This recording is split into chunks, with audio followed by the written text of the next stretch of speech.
Welcome to part 3 of Knowledge and Being. And we have another group here than we had the last time, but all of the audience today have viewed the previous videos. They're all familiar with the WAVE series, so I don't think we have to go into much in the way of recapitulation in order to more or less pick up where we left off. In the previous video, I gave you a quick and it wasn't comprehensive. It was kind of a quick and dirty overview of the topic of spirit release and how it can be employed in using a communication device such as a spirit board. It was, as I said, quick and non-comprehensive. There was just the bare essentials of the techniques used that were given. Today we want to talk a little bit more about some of the problems that you can run into, and I would like to get into some more specific case situations, actual cases, to tell you what kind of things that you can expect to encounter. Because clearly this is not something that you should enter upon lightly or without full and sufficient knowledge of what you're doing and how to do it. We have a really good example from our discussion with this group last night of an individual who fell into the trap and may have repercussions to deal with as a result. And I'll just tell you briefly the little bit of the story. The individual lives in an apartment. There were some indications of haunting. His child, who was 10 years old? 8 years old, was apparently able to perceive or even possibly see some sort of an entity in the home, and other children also. And there were some adults who had experiences. It's more like a poltergeistic type experience than what I would consider to be, a real visual haunting. And at one point, the 8-year-old child asks, Daddy, can we talk to the ghost? Now, the father, thinking that he is being all-wise and all-knowing, is thinking, well, I don't want my son to be afraid of the ghost, so yeah, we'll go talk to the ghost. So they go into a dark room with a candle, and he essentially uses an 8-year-old child as a medium to communicate with a ghost. This is extremely, extremely dangerous. The possibility is that this child now has a really serious attachment if he didn't before. And of course, the father, assuming that he was just going to be talking to some ghost, find out the story, talk to him. He was a soldier, there was a bomb that fell on the building, various details, etc. And, oh, isn't this fun, isn't this mysterious? However, from my point of view, it is completely irresponsible and even narcissistic. I would never, ever permit a child to be present or to participate in any kind of such explorations. The point is not to make children afraid of the other world, but it is to keep them focused in this world. After all, this is the world they are born into. This is the world where they're going to have to learn their lessons. This is the world where they're going to have to learn how to cope.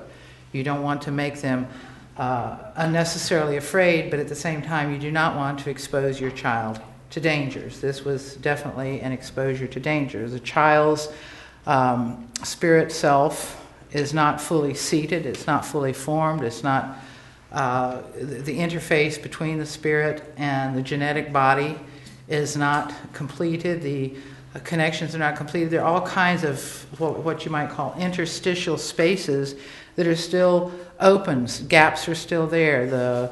The neurons are not completely myelinated. There are many physiological processes that can exemplify the vulnerability of a small child. And just as, as above, so below, a child's physiology, undeveloped as it is, with different parts that are, bones that are not completely hardened, neurons that are not completely formed or grown, brain cells, etc. There's so many processes that are not completed, And these can be interrupted. These can act as points of frequency contact for spirit attachments. And it's a very, very dangerous proposition. So this leads us to the issue of what makes an individual vulnerable to spirit attachment. Now, according to Bill Baldwin, the late Bill Baldwin, who did some of the most interesting full-time work on this type of release process of anybody I know of. Well, there was him, and there was Carl Wickland, but he used a medium, and there was Edith Fiore, and there have been a few others, who that I would consider to be more academic in terms of applying a little bit of a scientific method to the process. But according to him, he said 70 to 100% of the population has spirit attachment. I can tell you from my experience that running the process that I described in the previous video, doing, somebody under hypnosis, you get them into their private refuge, you give them their remote control, and you start running the process of asking them to describe the spirit self, and then what they see, and you start naming and numbering and identifying these things that they see first, and then you go back through and you begin to ask each one of these unusual configurations that they've seen this series of questions. I've never had a single client who didn't have spirit attachments.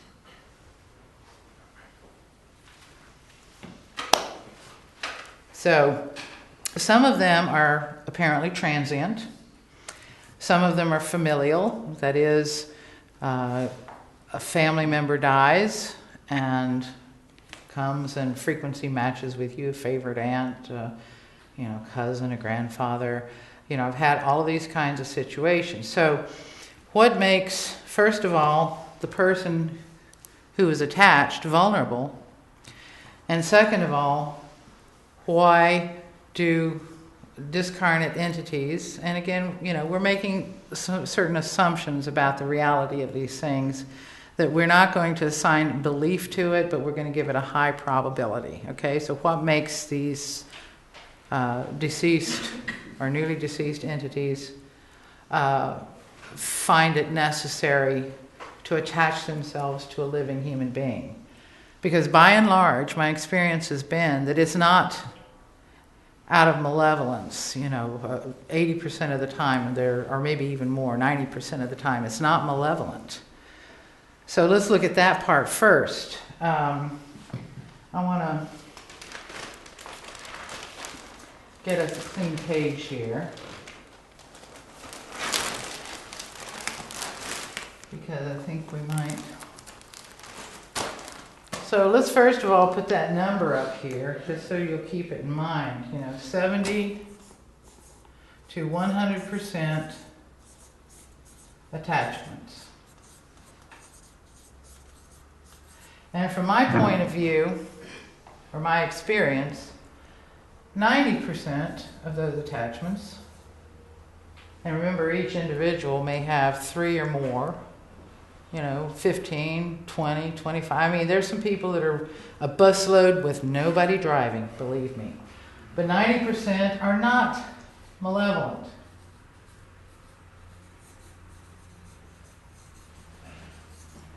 Now, okay, so they're not malevolent, so why are they attaching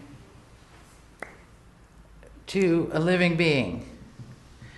Because they have unfinished business, because they died suddenly and violently, and they are surprised, they are disoriented, they die in wars. A lot of wars are a big producer of spirit attachments, from my experience. But if there is a natural process for what can and should happen to an individual when they die, why doesn't this process proceed no matter how they die, whether they die in an accident or in a war, a tornado, a volcano, drowning at sea, automobile accident, cancer, whatever. You die, the process of becoming dead is essentially the same no matter how you get there. And the problem is, I'm going to tell you the answer. The number one problem for why spirit beings attach to living human beings is because they don't know how to die. They don't know what death is. They don't know where they are. They don't know what to do. And why do they not know this?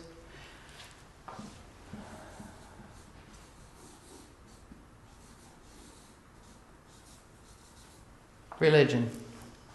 Religion is the number one barrier to dying properly and doing what is natural and designed by nature or the cosmos to do after you have died. I'll give you an example. I did one release, and this is one of many. This one just popped into my head.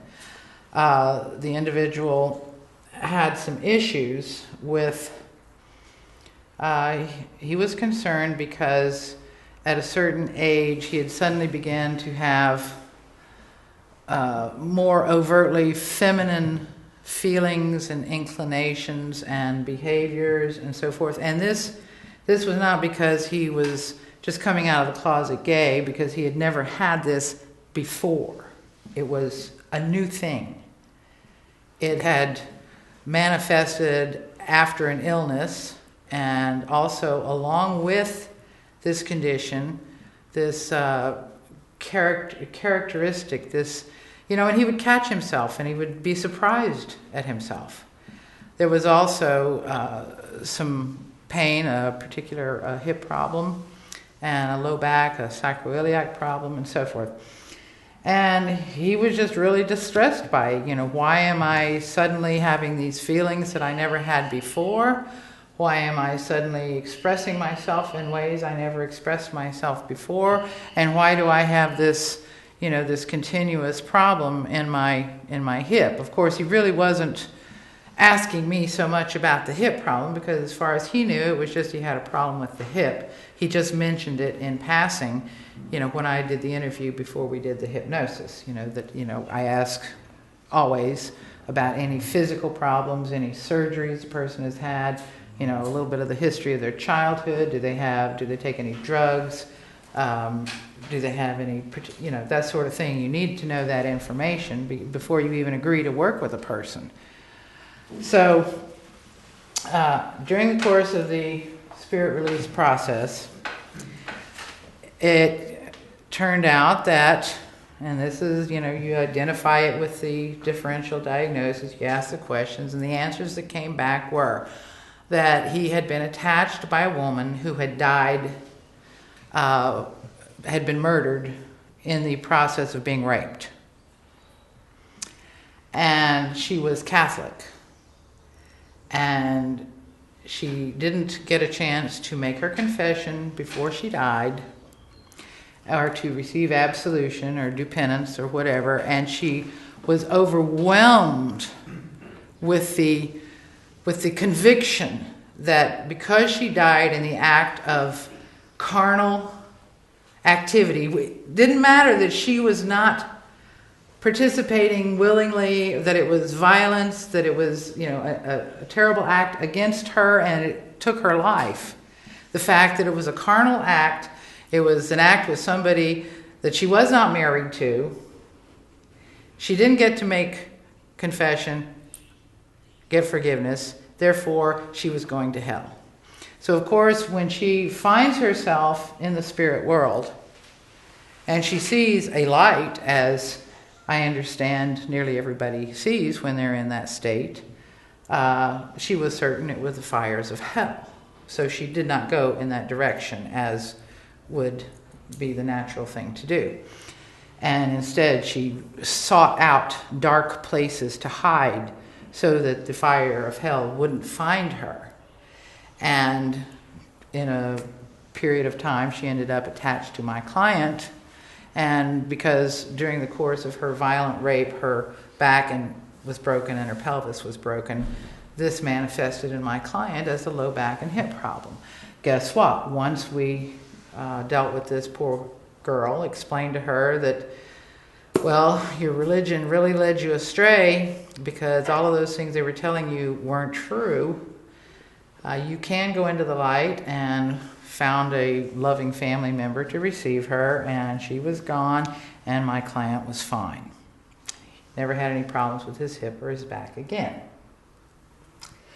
So that just gives you one example of how religion can mislead an individual, can persuade them of things that are really not true about the very natural state of transition from being dead, alive to dead.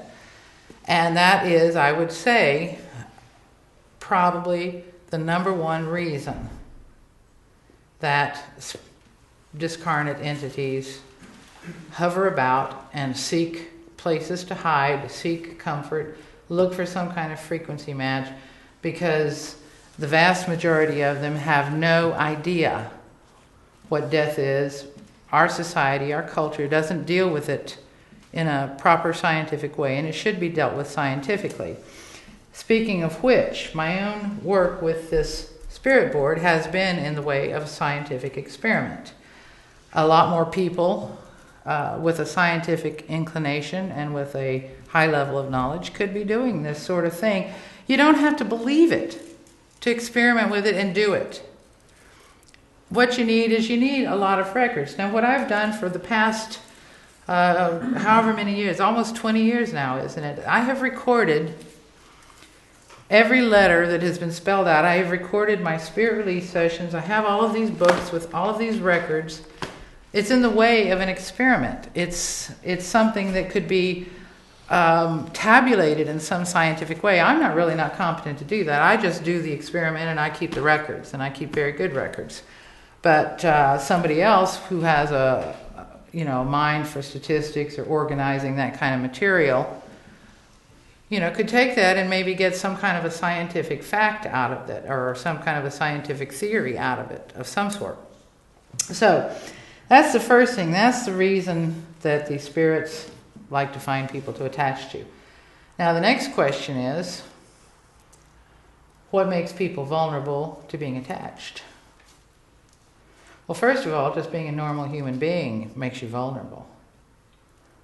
Because remember, most of these attachments are people who were your brothers and sisters, aunts, uncles, fathers, grandparents, while they were in a body, and they were close to you in a familial relationship or a friendship relationship while you were in life. And what would be more natural than for them to want to continue that relationship after death? I had one client who, his father died when he was something like 19, and they had had a very troubled relationship. They were always at odds with one another. And when his father died, he was so grief-stricken because they had had words and there had not been forgiveness spoken. There had not been a rapprochement between the two of them before the father died, so he felt that his father died without them having a good relationship, and so he was so overwhelmed with sadness. And lo and behold, I think he was in his late 60s, early 70s when he came to me, so this had been, 50 some years or longer that he had been attached by his father. And the interesting thing about this particular attachment was because his father apparently sort of lived in his spine.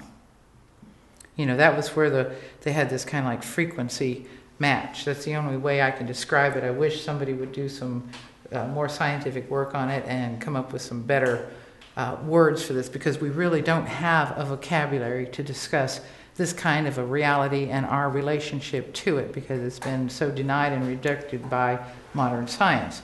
But anyhow, his father had, however it happens, had lived on his spine, his upper back. And over the years, his spine had curved more and more and more, till by the time he came to me, he was a complete hunchback. Now, one wonders, of course, how many cases of, say, scoliosis or other kind of bone deformities or various kinds of illnesses that people have that could be related to an attachment where there is a burden being carried. I mean, a psychic burden, but a burden nonetheless, where the energy is being taken by another being that wants to sustain itself, and it, in a way, can draw some of the psychic energy from the individual and utilize it. And that energy comes from some particular area of the body or some organ system and causes the individual some kind of physiological harm. This is why when I do the spirit release techniques, I want to know where they were, what they were doing, and of course when you draw the stick figure, you know where it is physically, generally. I mean, they do and can move around, but most often they locate themselves because of some preference, and this preference has something to do with frequency. It has something to do with something that was going on with them when they were in a body, assuming that's the kind you're dealing with. And if you ask enough questions, you'll find out what it was. For example, the woman I just described who died or was murdered in the act of being raped, and her back and her pelvis was broken, and this then frequency matched with my client who apparently had some kind of an injury in the hip and then had a sickness and was down for the count for a while, and then it just got worse and worse, and once it was all gone, then his own natural healing process was able to come into play, and his own personal problem with his hip, healed. So there's another case I want to mention, because this will give you a little bit more of an idea of how a person can be vulnerable, because some of these things I can only describe to you a situation I'm aware of, because I can't tell you in more precise terms what makes a person vulnerable. I told this story last night. There was a client who witnessed an automobile accident and felt sorry for the individual who was in the process of dying, although this individual didn't know that the person in the accident was dying, but felt very sorry and actually recognized the person. And as a result, there was an attachment, because there was this sympathy bond. I know you. I feel sorry for you. This is really terrible. I'm here witnessing this accident. Oh my God. And then because of this extreme sympathy and sadness, there was an opening. Now, it doesn't mean that we should not be sympathetic or sad in situations, but what we should do is we should be aware that we may be seeing someone die, and if we are watching someone die or we are in the presence of death, we can feel this sympathy, this sadness, this reaching out, but we can also be aware that there is a spiritual process taking place, and we have our line drawn that cannot be crossed. That is, it's in the mind. It's a mental blocking. It's understanding that there is a spirit that could be there, or a spiritual process, and you can reach out to it, but you don't leave that channel open so that it comes back to you. Not like taking it into yourself. And sometimes, this is something that a mother naturally feels when they have a sick child. They want to take the sickness on themselves. I would rather suffer 1,000 deaths than have my child go through some kind of terrible sickness. That's the kind of thing that's, and in a certain sense, perhaps that's a mother's role, to feel that way about the child, and even maybe by that means to take on some of the burden of whatever it is that is happening to the child, so that they are enabled to get well faster. But when you're dealing with strangers or death, and you feel that same, taking on sensation, you may be taking on a whole lot more than you think. And it may be a whole lot more difficult to get rid of it once you've done it. And this is another reason when you're doing a differential diagnosis, you want to ask the attaching entity, what do you get from my client? How do you feel? What do you like to do? When do you feel most active? There's so many questions that can be asked when you're doing this kind of a diagnosis. Now, of course, I've said that I think that it would probably be better if somebody wanted to work on their own things, that it would be better to work with, say, a board and another sincere person. But I want to reiterate the warning that this is not something you undertake lightly. You really need to have done all the work you can possibly do on your own within your resources before you get to the point that you ask for help in that way. And I've also pointed out that some kinds of attachments can be dealt with quite easily by discipline. If you do not do what it likes or what it wants. And one aspect of this discipline is what I just described, by not allowing your personal boundary to be violated when you are in the presence of death, to always be aware that there are these kinds of things. Now, you were telling me about a coworker who thought she was being attached frequently because of an interaction with someone else in her work environment. Is that correct? Can we give him the microphone just so he can be heard on the video? Let me ask you a couple of questions. First of all, she said she told you that she felt she was being attached. Did she have some kind of a diagnosis from someone that she actually was attached, or she just felt it? She felt it. And then she went to her therapist, who does spirit releases as well. And that person said that she had 2 attachments. And then she asked questions, what type of attachments, and went through a procedure, I think similar to what you described, and discovered that these attachments, or one of them, came from this co-worker. Came from the coworker. Came from the co-worker, yes. And it came after there was some kind of an unpleasant interaction, or what? Did she have sex with this coworker? That's one of the quickest and easiest ways to get something, you know. No, she didn't have sex with the person. She didn't have any interaction as such. It's a co-worker that changed the whole work environment in which she's working. So and everyone else is feeling it and are reacting, and because a number of them are into the love and light movement, they have taken the pity on him after some of the workers, they addressed it to their boss, and the boss admitted he had made a mistake with this person in employing this person. And after that, and then he gave him another notice. He gave him 1 month to prove that, to correct himself in his behavior and his way of being.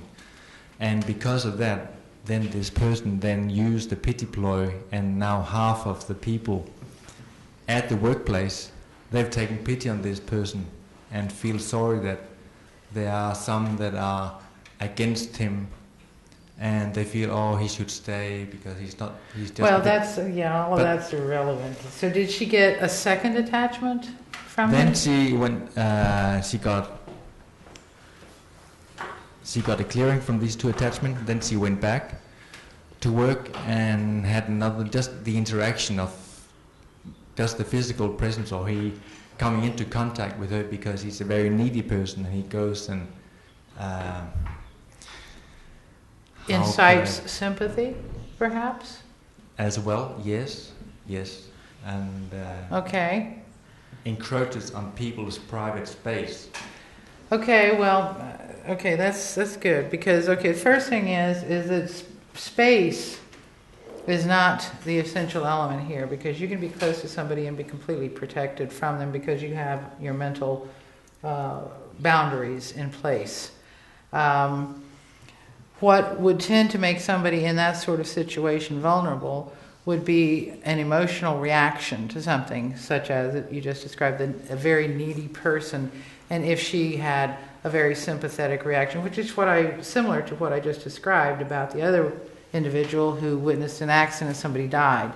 Okay, so maybe this guy is carrying around attachments and they see, somebody who's a lot more juicy, has more energy, and there is an opening because of some kind of psychological interaction, and that is the passage through which they would move. The solution to that sort of thing is to be fully aware of your psychology, your own mind, how it works, how to have boundaries, to be clear yourself, to be aware of spiritual worlds and things that you need to be protected against, and how these kind of things can make you vulnerable. What we're talking about right at this moment, the very fact that I'm explaining to you that the entire space that we're in right here, theoretically, is crowded with dead dudes, so to speak. And they see that board sitting over there, and boy, would they love to say something. Huh. And how many of you are attached?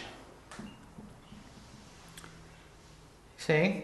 So, as I said, I had mentioned that working with a sincere friend, with a board, is probably a good way to determine these things for yourself and to learn about your vulnerabilities. What was I doing when you came to be with me, you would ask the attachment. What particular area in my body is most congenial to you, or do you feel the strongest attachment, or what frequency, or, because sometimes they'll identify that. What do you get from me? What kind of energy? You want to get all this information first of all, and then you want to find out, what was I feeling when you came? And it's not so much the question of stopping feeling as it is being able to feel and to also maintain boundaries and to be aware of what's out there, because awareness really does protect you. It's like being aware of certain types of reptiles, so to say. And I don't want to compare any spirits to reptiles in particular, so please forgive me, whoever you are out there. But I'm just making an example here. If you are aware of a reptile and you know what their striking distance is, their general habits, then you're able to walk around them or maneuver or navigate without coming into harm's way. And that's, in other words, your actions, your maneuvering through the world of 3D are controlled to a certain extent by your awareness. Well, this is a state that can manifest at a more subtle level, where your maneuvers through our world, through your life, can be controlled by a certain kind of awareness that erects a wall of protection for you. See? So, I don't think that I would advise anybody who isn't already involved in that kind of work, like hypnosis and so forth, to just engage in this, because, like I said in the last video, you can open somebody's head up and it's like a surgeon opening up a body and find it's full of cancer. And if you find that, what do you do? And I have done a few like that where I opened them up and I was sorry I had. In the middle of the session, I was wondering why I didn't take up selling Tupperware instead. So, what I want to do now is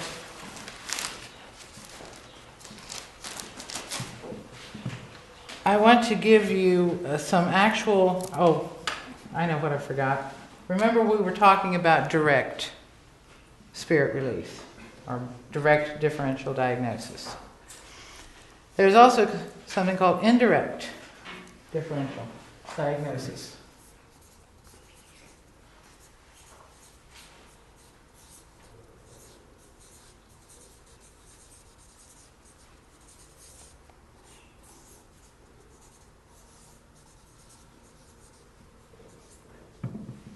Indirect. What this means is, and in a sense, using a spirit board is kind of indirect. You're using kind of a medium, but it's not as indirect as what I actually intend by this. Because what I intend by this is using an individual as, say, a medium. Now, and I mean a medium for another living person. You're not using a person as a medium to communicate necessarily with, your own attachments, or using a board to consult with your own attachments or your partner's attachments, but you're actually using a third party who may actually be completely unrelated to this other person who is not even present. They can actually be anywhere on the planet. And what you do is you put your selected person, it should be somebody who goes into trance fairly easily, and who you have worked with before, and they have a good working space, and they already have worked through their own loops, they've already dealt with their own attachments, and so on and so forth. And they go into hypnosis, and then you take them through the very same process. And I should tell you that, the process of the door and the creating the room and all that sort of thing can sometimes take an hour. And sometimes you want to do that in one session, and then once you've got it created, then the person comes back for a second session to do the actual work, and then maybe subsequent sessions for additional work. All of this is not always necessarily done in one fell swoop. But anyhow, you put this person under hypnosis, and you have them go into their own space, and they have their magic viewing device, either a television screen, a mirror, wall, whatever, and their handy little remote control. And then you ask them, you just basically say, now on the count of 3, you will see the spiritual representation of the being of, and you give the name, and preferably you can give a location or a birth date, some other identifying factors. Don't ask me why it works, it does. And the next thing is that's what they will see, and they'll describe to you exactly the same thing that has been described with, a rather direct differential diagnosis. And you'll draw your numbers, your circles, you'll number them, and you write them down on your paper, what they are, what their names are. Every detail you get from them, you write a note, you keep track of it. And then, you go through, get rid of it, however you have to get rid of it. And sometimes, this is something I didn't mention in the last video, I should mention it here. As I said, some of these things are your own thought loops, dissociated parts of yourself. These things are not things that you want to get rid of, because they are parts of you. You want to reincorporate them. And if you find that this has to do with, it's a split off part of the self that's kind of identified, and it has its own little 2 or 3 or 4 thought loops that it goes through every time it gets triggered, or when certain situations come into play in your life, it kind of comes into dominance. And you want to work with it. You want to talk to it. You want to have the client understand that it's part of the total self, to remove the boundaries from it if it's a really painful event. Well, that's getting into some heavy-duty therapy, and that's not something that I'm prepared to talk about. And this is one of the reasons why I'm telling you that unless you are a therapist and you have a lot of experience with this sort of thing, you don't want to be opening somebody up, because if you find something like that, you won't know how to deal with it, and I can't tell you in 25 words or less, because it can sometimes be very complicated, and it can take time and patience. So, assuming you want to find out about somebody else, and this is kind of a handy gadget, I want to tell you this, because if you know someone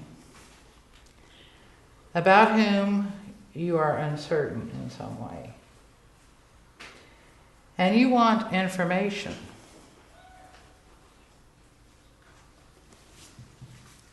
this is how you can get it. You can't interfere, but you can see. Even without the permission of that person? Even without the permission of that person, you can see. You cannot interfere. Now, if you have a request to do work for that person, to question the entities, to try to deal with them, that's one thing. If you do not have that permission, you cannot do anything, because I can tell you, you will not like the things that happen in your life if you do those kinds of interferences. They will bounce back on you, and in rather unpleasant ways, I can assure you. But you can find out what's going on with somebody from a distance. And you will even use those kinds of terms. From a distance. I want you to view from a distance. I want you to just tell me what you see from a distance. And I want you to give me your impressions of what it is you're seeing. You know, you can't ask names, you can't ask if they're dead dudes, you can't query what you're seeing, but you can see. And I suspect that there are individuals in high government positions who use this sort of thing in some of these secret government psychic projects, and even more, and more elaborate things. So now what I want to do is let me look at, I looked at this and I've got some really interesting cases.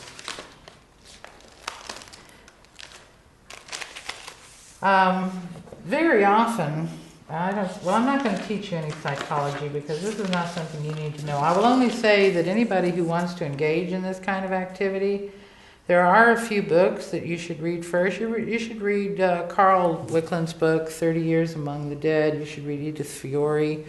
You should read Bill Baldwin's Spirit Releasement Therapy. And you should definitely read Malachi Martin's Hostage to the Devil. Because there are situations and things, as I said, that you do not want to mess with and you do not want to touch. If somebody is engaged with activity on a board, as I said, what you'll do is you'll attract a bunch of dead dudes around who all have something to say they want to say, say their farewells, and maybe they didn't go into the light because religion screwed up their thinking, or they died suddenly, they're confused, they don't know what they're supposed to do because our society doesn't teach people what to do when they're dead, so they want instruction in a certain sense, and that's what you can do. You can give them instruction. You're not likely to get a demonic entity attracted to an activity on the board unless you yourself have something inside yourself, or that your partner has something inside yourself that attracts the demonic. And the most likely thing is, when anybody has any kind of a really adverse reaction to this sort of thing, it's because of what's already there. They have just given it a television to display itself, so to speak, or a line of communication where it can come out and make itself known in a better way. So, and once again, the act of doing the differential diagnosis itself, if it's done carefully and thoroughly, this is also one of your protections. You're identifying, first of all, you've got your boundaries drawn. You've got your mental awareness, because you know there's a spirit world out there. And you know you're communicating with spirit entities, and you're trying to identify them and decide what to do with them. All of this kind of a thought process is like a wall of awareness around you, and doing the differential diagnosis itself is an additional brick in that wall. So let's, I want to tell you about a couple of these cases, because some of them, this is the guy that had his father living in his back, and it was kind of, and some people have what identify themselves as alien beings as attachments. This is not unusual, so you can expect some really weird names like Gog and Sariel. And here was one. Let me show you this. this was a particular case. What the person saw, first of all, you remember I asked them to bring up an image of their pure spiritual being state, right? And supposedly they would see something like this, you know, a ball of light. You know, it may actually take on something of a humanoid form, but it would be kind of a light beam. But instead, what we saw was we had long white hair. Right there, that's choker around neck made out of glowing metal. So this was one, this was two, and then white flowing clothes. Oh yeah, so I drew the clothes on.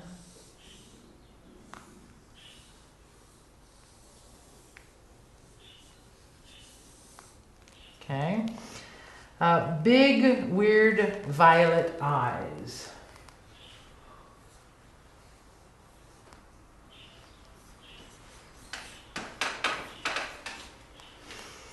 And something on clothes, a round disc, metallic.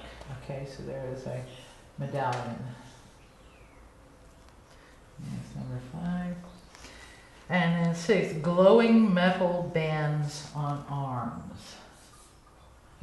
And I would imagine they're more like, you know, gladiator bands or something, but I just drew a little circle because that's all I needed. So that was what I was presented with. And each one of these items was an attachment. One of them was named Chris, and the reason it was there was it gets help and gives help. And then there was Ramiel, who'd been there for 7 years, died in a war. And then there was Gog, who never had a body, was a split off, dissociated part of the self that came during a sickness. And it was split off and encapsulated because this is what gave it peace. It had to close itself off because it, you know, had been so distressed during this illness that it got peace by blocking out the rest of the world. And then Cereal.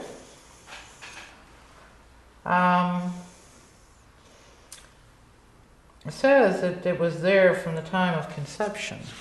So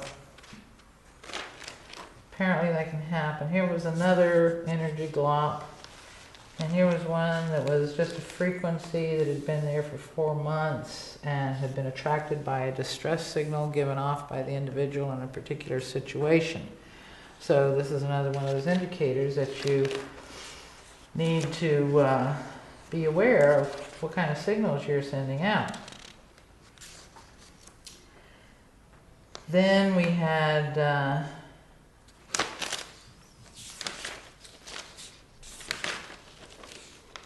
here's one that had this one was interesting. Geez, colorful, like Rainbow Bright. Nice stick figure. Wow. And it had a black cloud above the head, like Joe Witzblick from the old-timey comics. And then red eyes. And then the neck was gold. And blue shoulders. Red spot in each palm.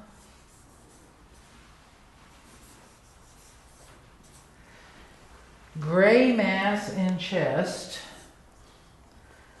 Gray, black, or brown masses around the feet.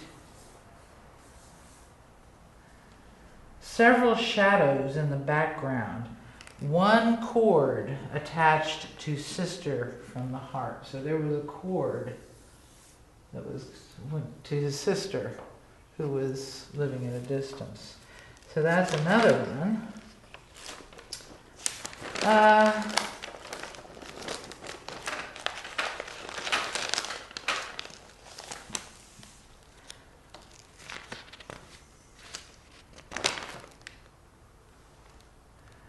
So here we have an individual who was born in 1929,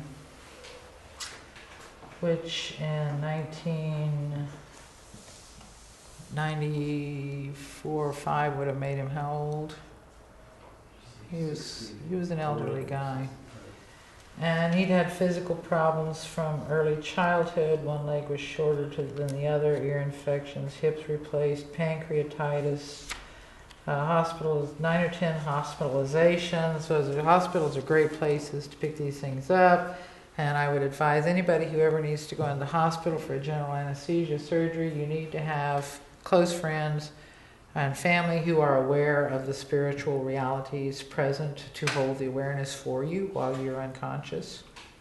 And that way you can get your surgery and you can come out clean. His daughter was killed in an auto accident. He had an autistic son who also died. He had some past life experiences as an Indian living in the plains of the U.S. And his legs were crushed when a horse fell on him, and the tribe left him there to die, and that was always bothering him. He had in his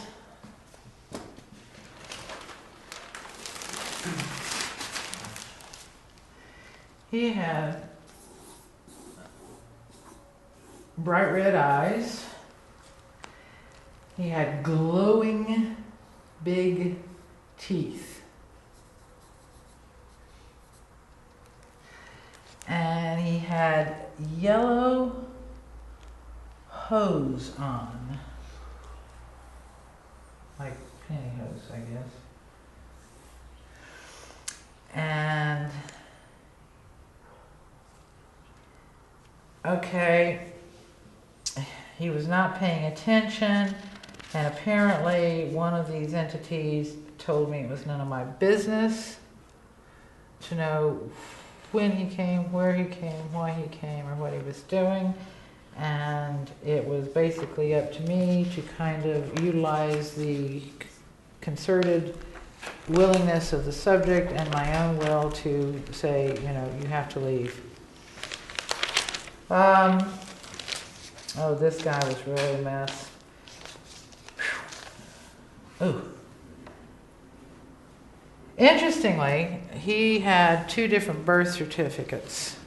And he was certain that people were following him, stalking him, that the people living in the apartment next to him, and the people living in the apartment under him, and the people at McDonald's, and the people at the laundromat, people at the Walmart down the street, that they were all in on a conspiracy against him. They were all reporting on his every movement. They were listening to everything he said. And he had 2 different birth certificates, interestingly. And he suffered from insomnia, repetitive violent dreams of murder. Dreamed about people in surgical garments working on him.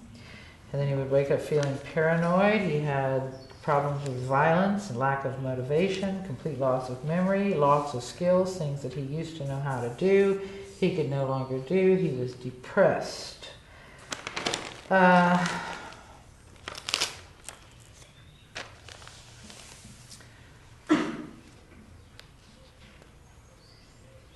He had a pretty interesting collection of things on him. He had black spots on his head, darkness in his right eye, blue shape on his shoulder, triangle or square.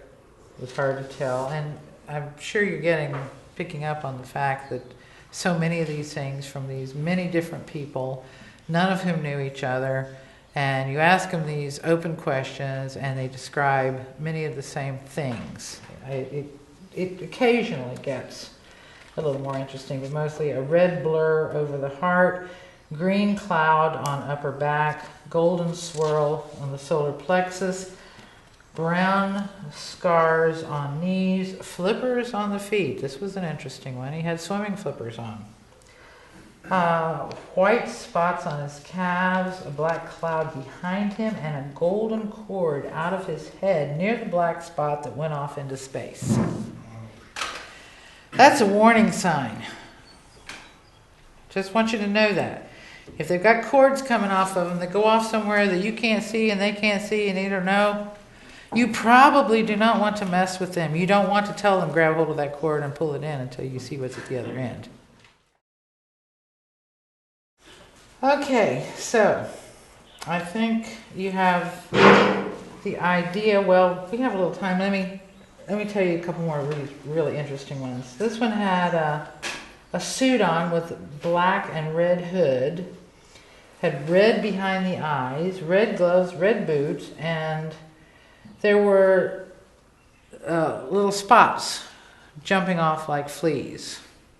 That was a weird one. Had on a hat, had a flame in the solar plexus, and there was in the background a lion with bat wings. This one, yeah, this is one of those who was absolutely certain. I mean, this was a love and light New Age type, who was absolutely certain they had nothing going on.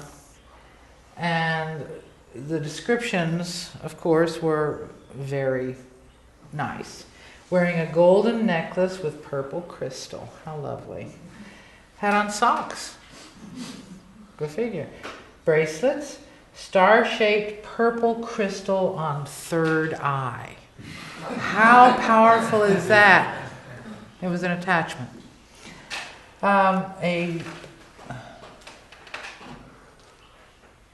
But here was an interesting thing that came up after those. A witch tied to a string, tied to the foot. I've got you, it said.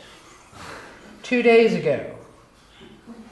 And it came to pull you down. String on the foot, pull you down.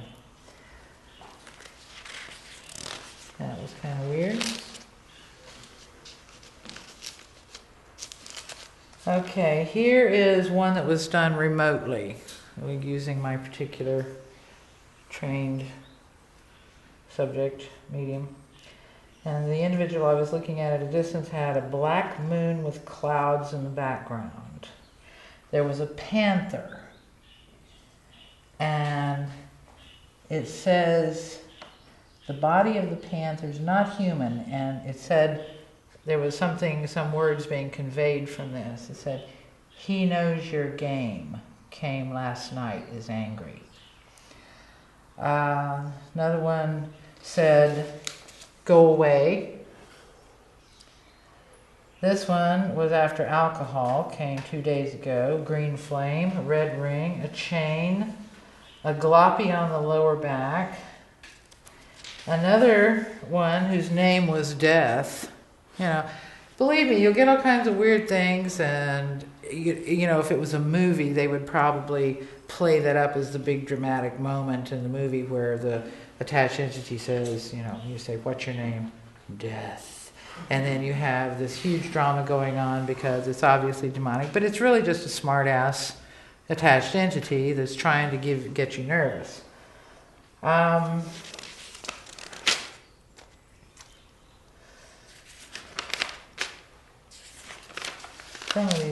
Yellow light or mist on top of the head. Oh, this one had on full body armor. And part of the armor looked like a diaper. And the armor on the left leg was greenish blue. And on the right leg, it was grayed white. And interestingly, when the armor was removed, the leg was just a bone. And the right foot was like a skeleton's foot. There were wild red eyes, etc. Oh, this one's precious. This one had snakes all over her, in and out, disgusting. Dark robes, dark brotherhood, white stars falling on the right side, snakes, drudgery, repetitiveness, red eyes. Oh, this was a nice one. Just to give you a little flashback to the kinds of doors you can get. This was a lovely door. Door was glass, partly wood with designs on it. Birds, flowers, had a metal doorknob. Went inside the room, hardwood parquet floor with light curtains, windows on all sides, comfortable chairs, pretty little tables, vases, desk. No room for anything else because there were windows everywhere. The room was blue, the chair was blue, everything was matching. Little OCD going on there.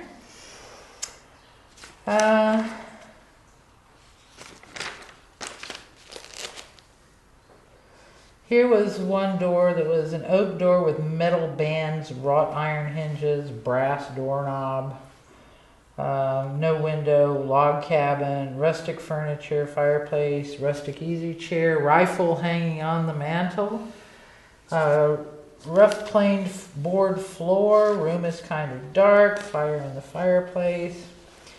This person had a black spot near the left lung, a round blob near the solar plexus, like a fat dove. It was gray. Blackened x-ray. So on and so on and so on. Well, this one had 8 total. And so on and so forth. I've had them where they would see little creatures in the backgrounds. You know, like little, and sometimes a little man with pointed ears and a tail, you know, flitting, you know, the person will be there under hypnosis and they'll say, and you'll be describing something and they'll say, huh, what was that? And you say, what are you seeing? I just saw somebody run by. You know, what does he look like? Well, I don't know. There he is again. And they'll be describing these things to you. It's really weird. So I see we have a question here, so let me take this question.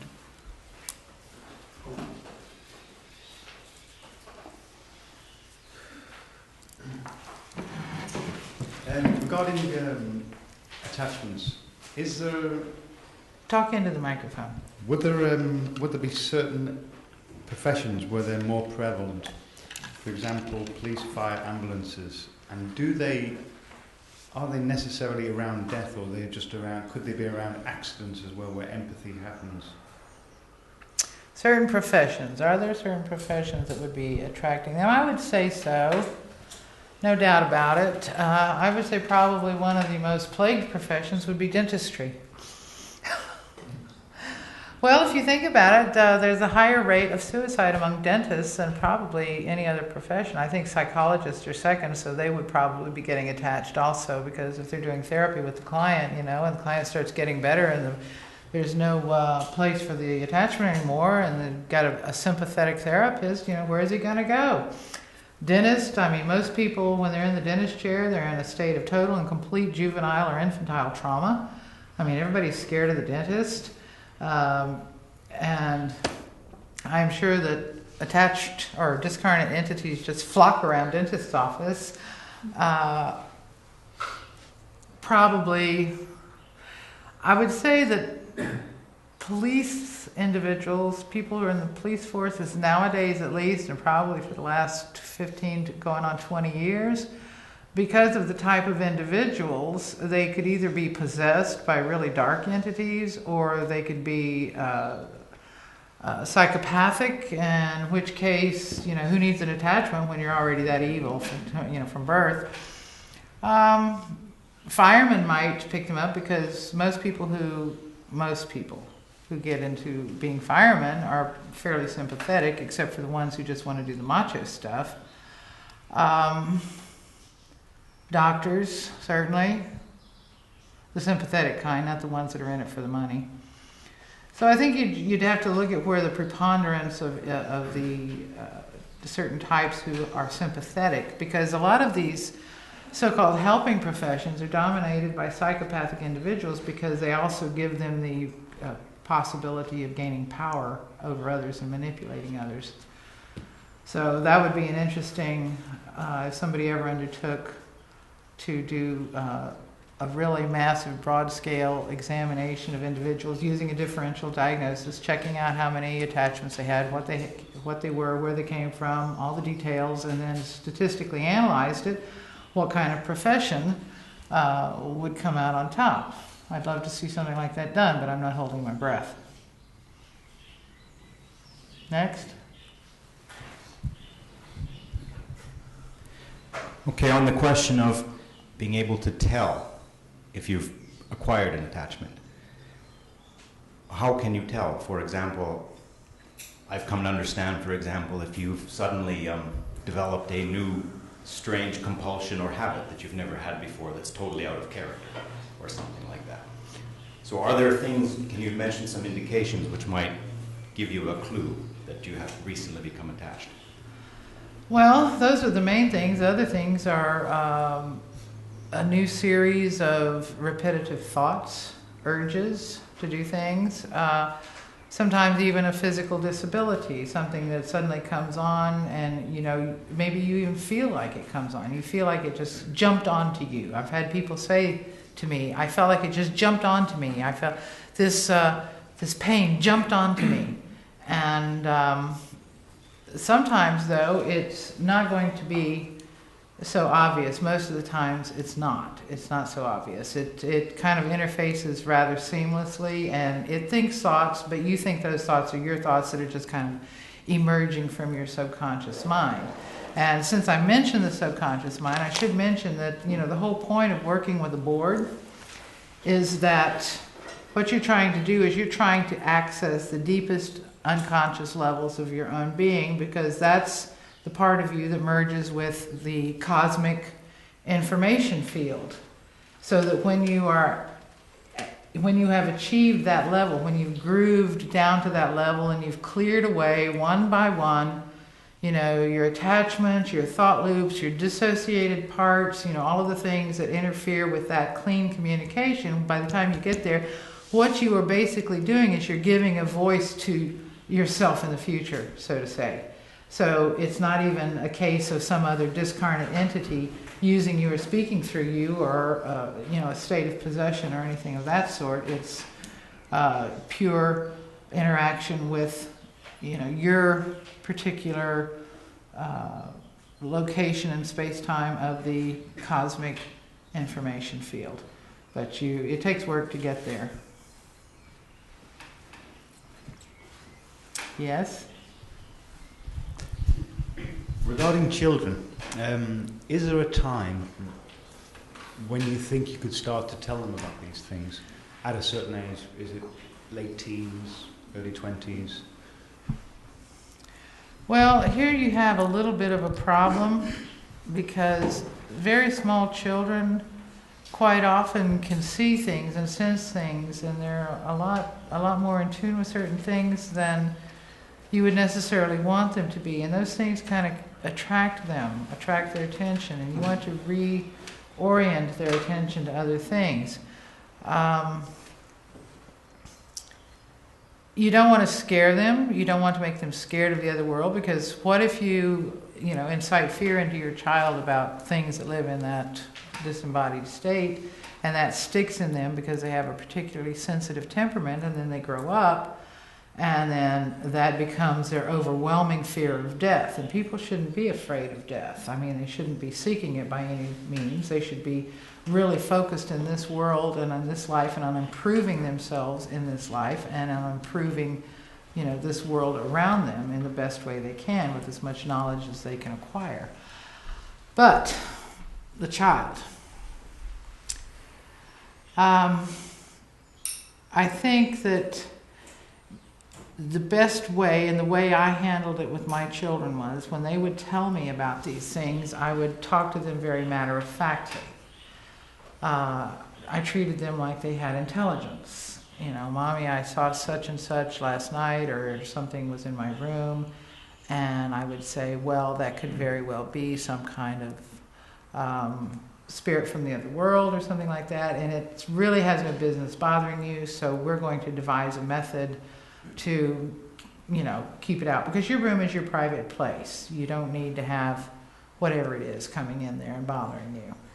And you can set up some sort of little parent-child, and this is another one where, you know, the bond between the parent and the child can give awareness to the child that the child wouldn't ordinarily have on their own.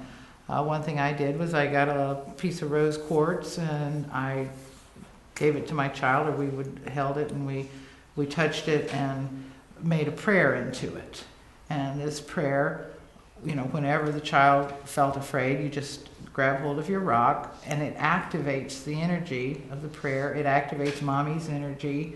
It does these things. And of course, what this is doing is this is enhancing the awareness of the child. First of all, the awareness that, there can be mental blocking and that, this isn't supposed to, these things aren't supposed to intrude into my reality.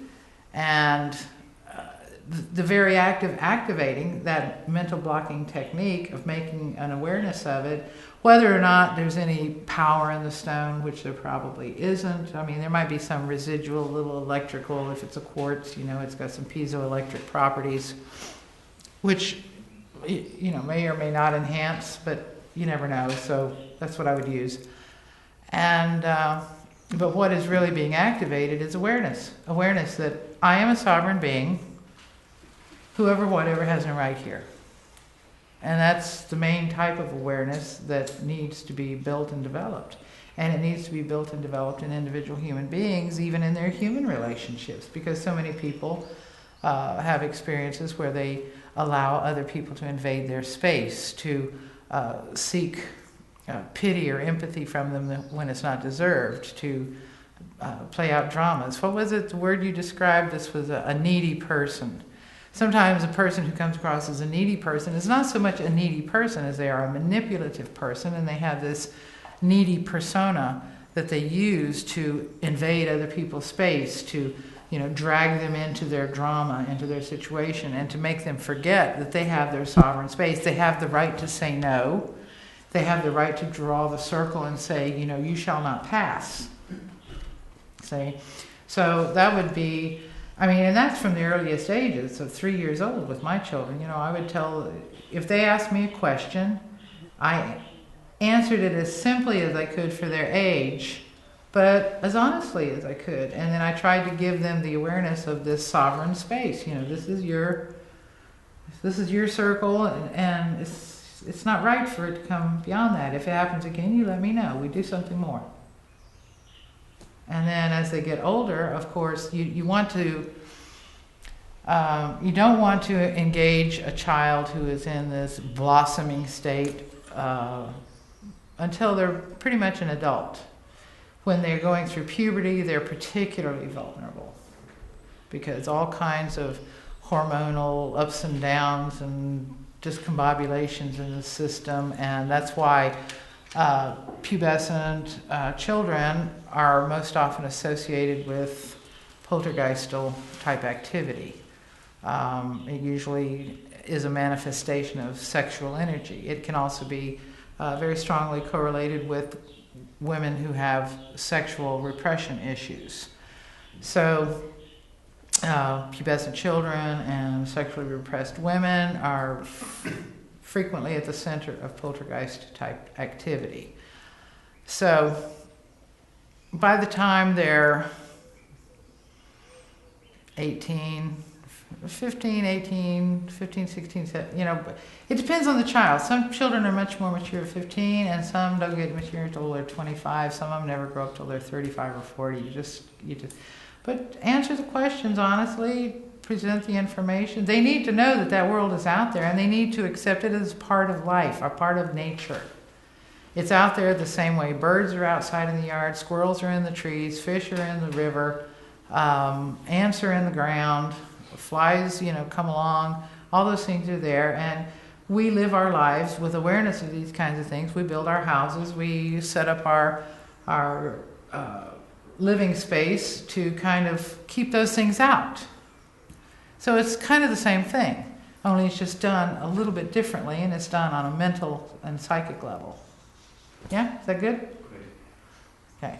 Any others?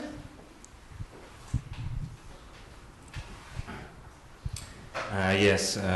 How do you feel about these therapists who do spirit release? Is it something you would recommend doing, or seeking the release in other ways? And how can you know if this therapist knows his or her stuff? How do you pick a therapist, and is it a good idea to do it?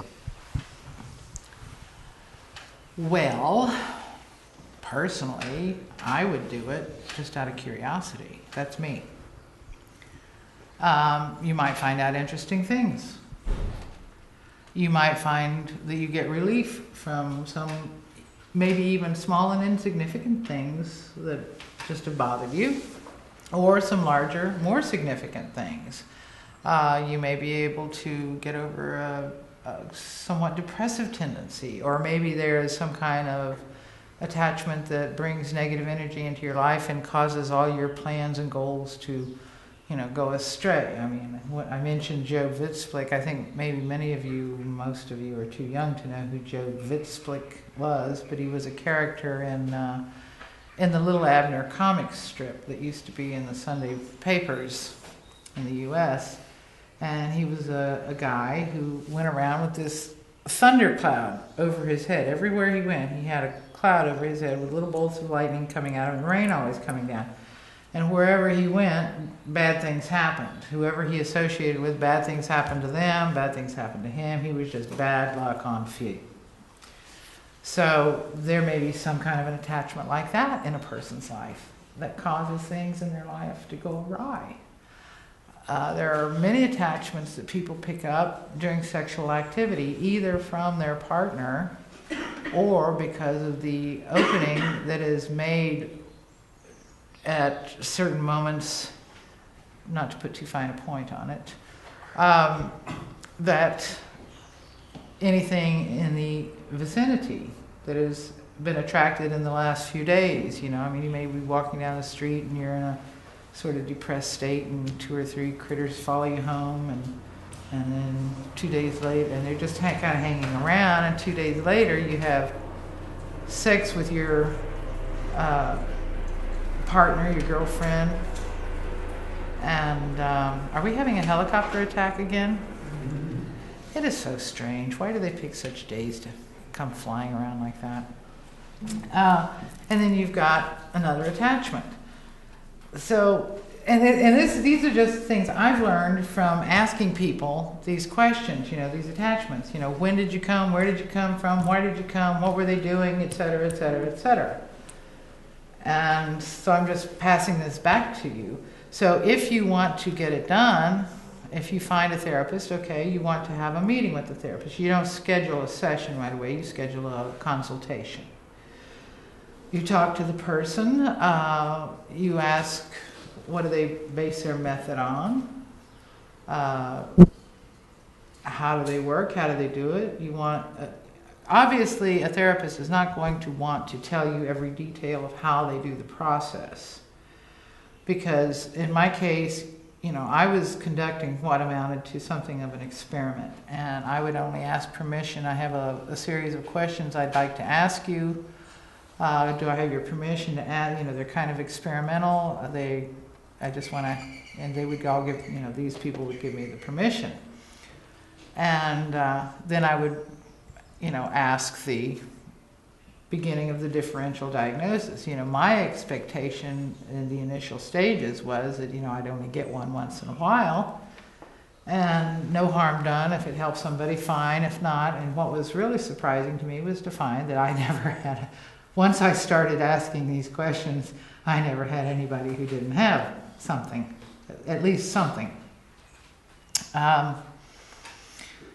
Once you talk to them, if you feel at ease, go ahead and schedule a session. At this point, you know enough about how it should work, and you might want to, find out about referrals. Get somebody that's referred, somebody who's had a successful experience, because the last thing you want is to get a therapist who's going to give you an attachment. It's unlikely that they do. I think many people who are involved in this work, most of them have been following the same lines of research and pretty much have the same ideas, because they wouldn't be doing it and they wouldn't be calling it spirit release if they didn't. So if they're a fairly decent hypnotherapist and they know the techniques, because it's fairly formulaic. And if you have some psychology training, you can deal with the difficulties. So yeah, I would do it. But then I did it, and I used the board and I exposed myself to many dangers, somewhat foolishly, I would say. And I survived, sometimes barely by the skin of my teeth. I experienced many attacks. I suffered many snapbacks from things I did that were ill-advised. I've written all about those things in The Wave and in my book Amazing Grace. Those are things, I tell about some of these big mistakes I made and what I learned. So I must be a tough old bird to survive those things. So I would hope that anybody else who would engage in this sort of thing would be similarly tough. So I think that's all for today. And I thank you very much for being such an attentive audience. And till next time.